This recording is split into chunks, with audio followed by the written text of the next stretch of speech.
যে পুলিশের বিরুদ্ধে অভিযোগ পুলিশের কাছে যেন দিতে না হয়। বাংলাদেশ রাষ্ট্র স্বাধীন হয়েছিল, তার প্রত্যেকটা কারণ লঙ্ঘিত হয়েছে আইন শৃঙ্খলা বাহিনীর হাতে গত 16 বছর, গোয়েন্দা সংস্থা সহ। দেখেন, পোশাক তো বহুবার পরিবর্তন হয়েছে বাংলাদেশে, পুলিশের, র্যাবের, বিডিআরের, বিজিবির, সশস্ত্র বাহিনীর, হাইসলত তো পরিবর্তন হয় নাই। তাহলে রাষ্ট্র এমন একটা ফোর্স তৈরি করেছে, তার এমন একটা বেতন কাঠামো তৈরি করেছে যেই কাঠামোটা তাকে আসলে অসৎ জীবনযাপন করতে বাধ্য করছে। দ্বিতীয়ত হচ্ছে যে পুলিশের একটা জবাবদিহিতার জায়গা তৈরি করা দরকার। দেখেন, পোশাক তো বহুবার পরিবর্তন হয়েছে বাংলাদেশে, পুলিশের, র্যাবের, বিডিআরের, বিজিবির, সশস্ত্র বাহিনীর, হাইসলত তো পরিবর্তন হয় নাই। গুম, খুন, মানবাধিকার লঙ্ঘন, হাজার হাজার মানুষের গণহত্যা, লাশের মিছিল বানানো, গণকবর দেয়া, যা যা কারণে বাংলাদেশ রাষ্ট্র স্বাধীন হয়েছিল তার প্রত্যেকটা কারণ লঙ্ঘিত হয়েছে আইন শৃঙ্খলা বাহিনীর হাতে গত 16 বছর, গোয়েন্দা সংস্থা সহ। তাই আমরা বোধ করছি যে মৌলিক সংস্কারের প্রস্তাবনা নিয়ে আলোচনা হওয়া দরকার।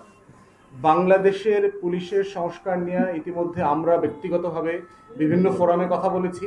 আমরা বোধ করছি যে পুলিশ সংস্কার কমিশন যে রিপোর্ট দিয়েছেন, তারা স্যাডলি আমাদের কাছে কোনো চিঠিপত্র লেখেন নাই, তারা আমাদের কোনো পরামর্শ চান নাই, ওনারা আমাদেরকে বোধ করেন নাই যে রাজনৈতিক দল আকারে আমাদের কোনো মতামত নেওয়া দরকার ছিল, যেটা খুবই দুঃখজনক। পুলিশের সংস্কারের বিষয়ে মোদ্দা কথা হচ্ছে যে পুলিশকে এক্সিকিউটিভ ইন্টারফেয়ারেন্স থেকে আলাদা করতে হবে। আপনার নির্বাহী হুকুমের মাধ্যমে পুলিশকে যেভাবে মিসইউজ করা হয়েছে, এটা বন্ধ করা দরকার। দ্বিতীয়ত হচ্ছে যে পুলিশের একটা জবাবদিহিতার জায়গা তৈরি করা দরকার, যে কারণে আমরা বহুবার বলেছি যে ইন্ডিপেন্ডেন্ট পুলিশ কমপ্লেন্টস কমিশন করতে হবে। বিভিন্ন ইউরোপিয়ান ওয়েস্টার্ন কান্ট্রিগুলোতে আছে যে পুলিশের বিরুদ্ধে অভিযোগ পুলিশের কাছে যেন দিতে না হয়। র্যাবের বিরুদ্ধে, গোয়েন্দা সংস্থার বিরুদ্ধে, সশস্ত্র বাহিনী, বিজিবি, এই যে টোটাল আইন শৃঙ্খলা বাহিনী আছে, তার বিরুদ্ধে অভিযোগ কোনো আইন শৃঙ্খলা বাহিনী নিতে পারবে না, করতে পারবে না।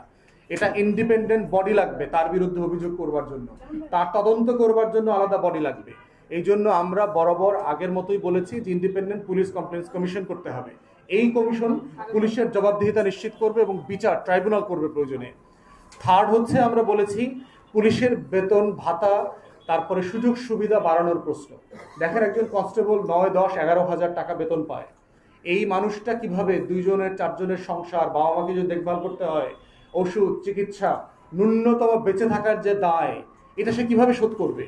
তাহলে রাষ্ট্র এমন একটা ফোর্স তৈরি করেছে, তার এমন একটা বেতন কাঠামো তৈরি করেছে যেই কাঠামোটা তাকে আসলে অসৎ জীবনযাপন করতে বাধ্য করছে। অতএব এই সুযোগ সুবিধা বাড়াতে হবে। ফোর্থ বলেছি যে আপনার ম্যানুয়াল পরিবর্তন করতে হবে। পুলিশের রিক্রুটমেন্ট, পুলিশের ট্রেনিং, পুলিশের যে বিধিমালা আছে, কোড অফ কন্ডাক্ট আছে, এই ব্রিটিশ কলোনিয়াল মেথড থেকে বের করে এনে একটা স্বাধীন সার্বভৌম রাষ্ট্রের পুলিশ প্রশাসন কিভাবে হওয়া দরকার, সেটা আলাদা ম্যানুয়াল দরকার। রিক্রুটমেন্ট প্রসেসে দেখেন, একটা মানুষকে যদি 10, 15, 20, 25 লাখ টাকা দিয়ে, ঘুষ দিয়ে পুলিশের কনস্টেবল হইতে হয়, এসআই হইতে হয়, এই লোকটা টাকাটা উদ্ধার কিভাবে করবে?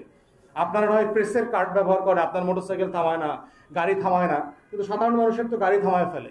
থামায়া বলে 2,500 টাকার মামলা দিব না, আপনি 1,000 টাকা দিবেন। মোটরসাইকেলের জন্য 500 টাকা দিবেন না 2,000 টাকার মামলা দিব। তো সবাই আপনারা দেখবেন যে প্রত্যেক আপনার ট্রাফিকের ভিতরে তাদের আলাদা হচ্ছে রিমান্ড রুম আছে। প্রত্যেকটা একটা ডিবি অফিস কায়েম করছে দেখবেন চৌমাথার মধ্যে মধ্যে। এই ডিবি অফিসে আপনাকে রিমান্ডে নিয়ে যায় মোটরসাইকেলের ড্রাইভারকে, তারপরে পুলিশের অন্যান্য গাড়ির ড্রাইভারদেরকে নিয়ে রিমান্ডে নিয়ে তারপরে বিকাশে নগদে চালাচালি হয়। এই চালান দিয়ে গাড়ি ছাড়া দেয় অথবা গাড়ির লাইসেন্স জব্দ করা হয়।